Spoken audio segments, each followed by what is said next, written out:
Barangay Hinebra mga bro, kaya nga bang ma-upset ang Converge o matatalo lang? At Barangay Hinebra trade nakahanda na.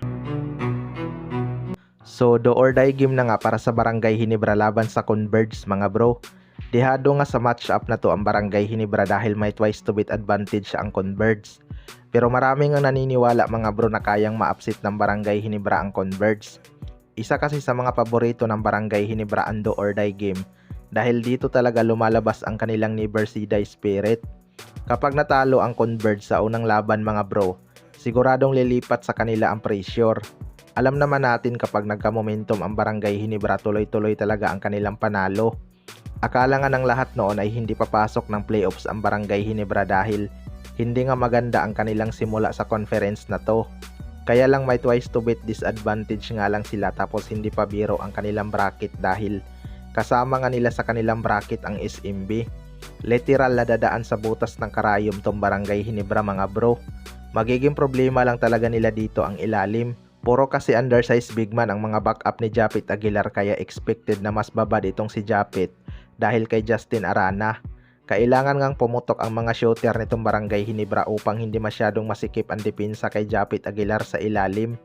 Kapag aalatin kasi ang Barangay Hinebra sa 3 points area, siguradong susugal sa depensa ang Converge dyan. Kaya tingnan na lang natin. Sa kabilang banda naman mga bro, Barangay Hinebra trade nakahanda na daw. Itong ang Barangay Hinebra ang isa sa inaabangang magpalakas ng lineup mga bro. Big man nga ang isa sa kulang ng kanilang team, yung handa talagang makipagpalitan ng mukha sa ilalim. Ayon nga sa source ay tinitingnan daw ng Barangay Hinebra kung pwedeng i-trade si Jimmy Malonzo sa Meralco Bolts kapalit ni Brandon Bates. Well, para sa akin mga bro, mukhang magiging patas lang naman ang trade na yan. Magkaiba lang ng impact ang dalawang yan pero fit naman siguro sila sa kailangan ng team. Itong si Jimmy Malonzo dagdag gunner talaga to na kailangan ng Meralco Bolts. Alam naman nating walang legit na wingman ang Meralco Bolts na kayang bumuhat sa opensa. Nakita naman natin ang laro ni Jimmy Malonzo sa SEA Games mga bro, kahit international stage. Kaya niya ngang umimpact. Habang itong si Brandon Bates naman, depensa at rebounding nga ang kaya nitong ibigay sa Barangay Hinebra.